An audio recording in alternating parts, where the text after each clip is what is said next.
The movement of an ion across the membrane that is not balanced by a movement of a counter ion leads to separation of charges. And this charge separation is the basis of establishment of potential difference across the plasma membrane. Let us consider two compartments A and B filled with ion solutions which are electroneutral and separated by a membrane which is permeable to only one ion, potassium.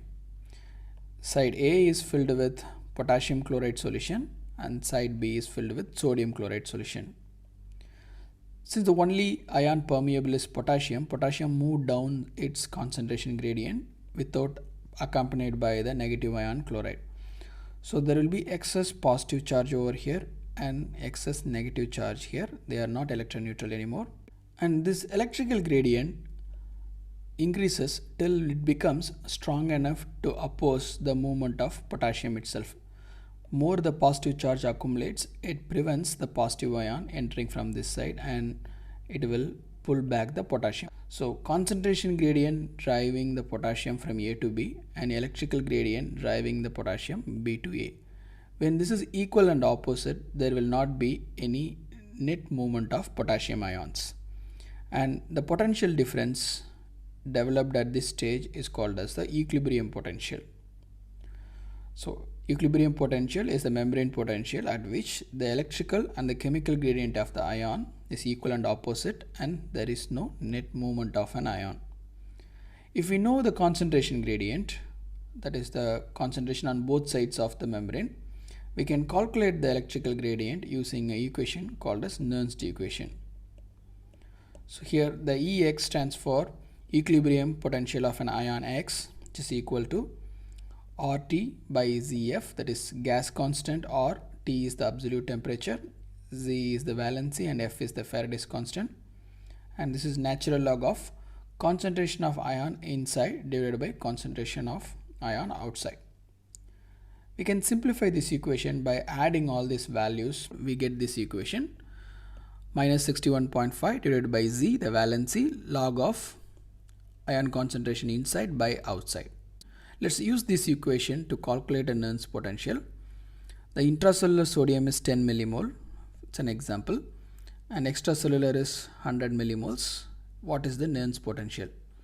So let's enter these values. Minus 61.5 divided by the valence of sodium is plus 1. So it's here. Log of concentration inside by outside 10 by 100 millimoles. So this is minus 61.5. So log of 10 by 100, we can reverse it as 100 by 10. And this will create one minus, so that we will add it into front. So it becomes plus 61.5. So this is because log A by B is equal to minus log of B by A. So this minus we have added in the front and exchanged the numerator and denominator. So this is plus 61.5. Log of 10 base 10 is 1. So the answer is plus 61.5. So what does this mean? In the question it is 100 millimoles of sodium on the extracellular side and 10 millimoles on the intracellular side. Sodium has a concentration gradient which drives sodium from outside to inside. As sodium is a positive ion which moves inside, create a positive charge, and this potential difference becomes high enough as 61.5 exactly. This electrical gradient which will push the sodium back towards extracellular fluid and the concentration gradient driving sodium towards intracellular fluid becomes equal and opposite. There will not be any net movement of ion. I want to add one more thing here. The amount of ion which has to move from one side to other side to create this membrane potential. This depends upon multiple factors like the membrane capacitance, concentration gradient, charge of the ion and so on. But in a typical cell, extremely small amount of ion movement is actually required to generate this potential difference. So these concentration gradients itself will not change when a small amount of ion moves to create a membrane potential. If you observe the equation closely, you will understand that the concentration gradient is important more than the actual numbers. So 100 by 10 will give the same results as 40 by 4.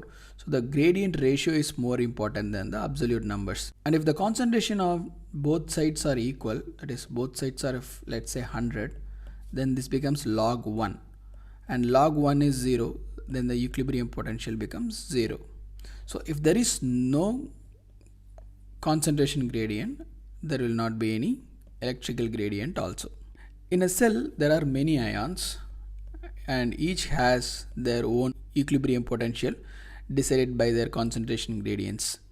If all the ions are freely permeable, they will all try to reach equilibrium and try to take the membrane potential towards their own Nernst potential value. But which ion will win this tug of war? So that's the topic for our next video, Goldman equation or GHK equation. Thank you.